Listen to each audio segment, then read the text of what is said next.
Hey there, so in this tutorial we're going to build and demonstrate how a positive diode clipper circuit works. So to do that we need just a few components: a diode, a resistor, and a bunch of wires. Great, so as this is a practical demonstration, it is recommended that you watch the previous tutorial where we went into the details of how a positive diode clipper circuit works. Great, now if you are good to go, we're going to start by populating component on our breadboard. The first component we're going to grab here is the diode. Place your diode on the breadboard, then grab your resistor. Place your resistor in series with your diode. Remember, the resistor is being used as a load in this simple AC series circuit. Now we're going to connect the live wire on the positive ray of our breadboard and the neutral wire on the negative ray of our breadboard. Great, now it's time to bring in AC into our circuit. In this box I've got a step down transformer with an AC signal of 19 volt amplitude. Let's turn it on.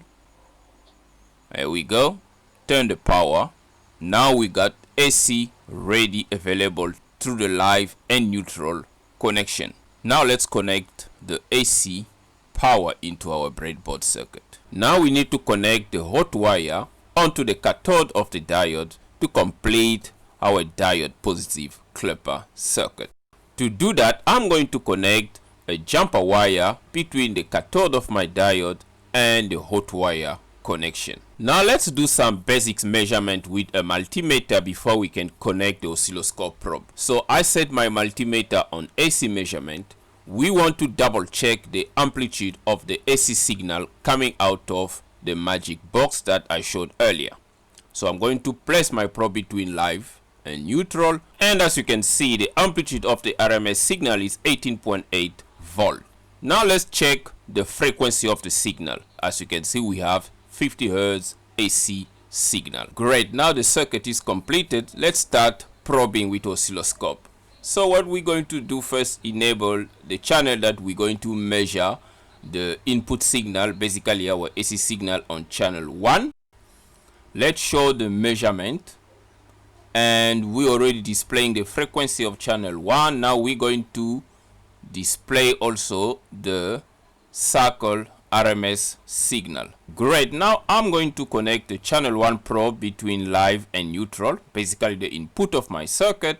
There we go. As you can see, we have an input signal of 19.2 volt RMS and 50 Hz frequency, basically confirming what we measured with the multimeter. This signal is probed between the resistor, which is connected to the neutral or ground, and the cathode of our diode, which is connected to the hot wire via the green jumper wire. But now remember, in part 1 of this tutorial we included the power supply in between the cathode and the hot wire. Here we're first going to demonstrate with the jumper wire before we bring in a DC power supply to move the clipping threshold to a different level. Now after adding another wire connection, let's now move our probe into this wire connection, which is also connected to the hot wire. Now let's go ahead and enable channel 2, and you have to ensure that channel 2 is set to the DC coupling, because the voltage after the clipping is going to be a DC voltage. Now it's time to connect channel 2 probes on the circuit. So the ground clip must be connected at the same reference point, and our oscilloscope positive connection for channel 2 is now connected on the anode of the diode. Basically, this channel 2 measurement is taken across the resistance, which is the load on our circuit. So if you watch on tutorial 1, you're going to realize that the output was taken across RL. Now we can see the output signal across our load resistor is basically observed here. As you can see, the positive clipper in action. So we're basically clipping the positive peak, or the positive portion of the signal is clipped, and we are only left with the negative peak, or the negative portion of our AC signal.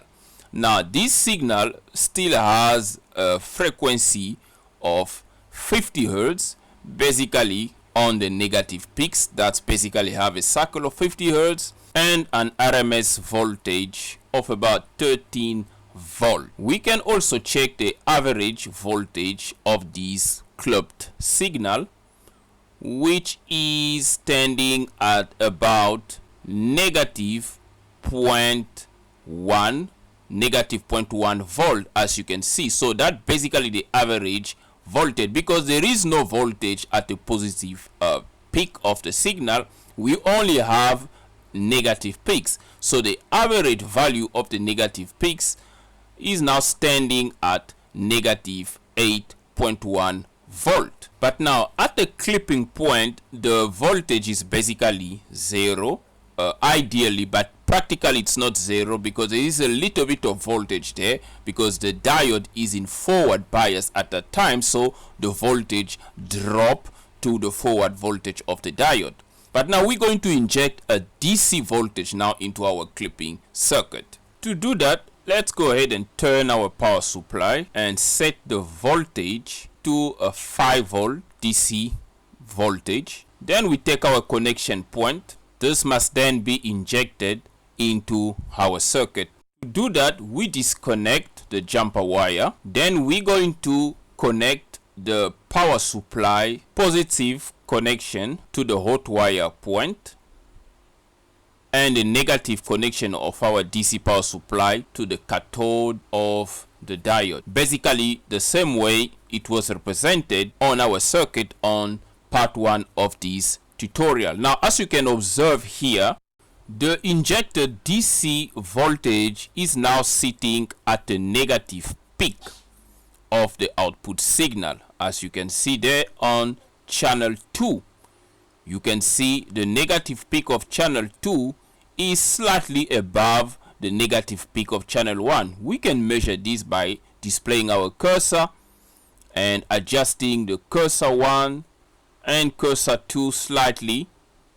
You can see that we are measuring exactly 5.2 volt. This is exactly the same DC voltage that we just injected into our circuit. And by adjusting the input DC voltage, we can basically adjust the peak, the negative peak of the output signal. As you can see here, I'm actually busy adjusting the power supply, and as a result, you can see that the voltage or the negative peak is bouncing up and down, while the positive peak remain clipped at the same diode forward bias point. So this is practically how the positive diode clipper circuit can be demonstrated. Now, quick question: what will happen if you reverse the polarity of the DC signal? What will happen? Let me know in the comment section down below. And if you find this tutorial useful, please give it a thumbs up and subscribe to SimTech channel. Until next time, stay tuned for the negative clipper diode circuit. Cheers.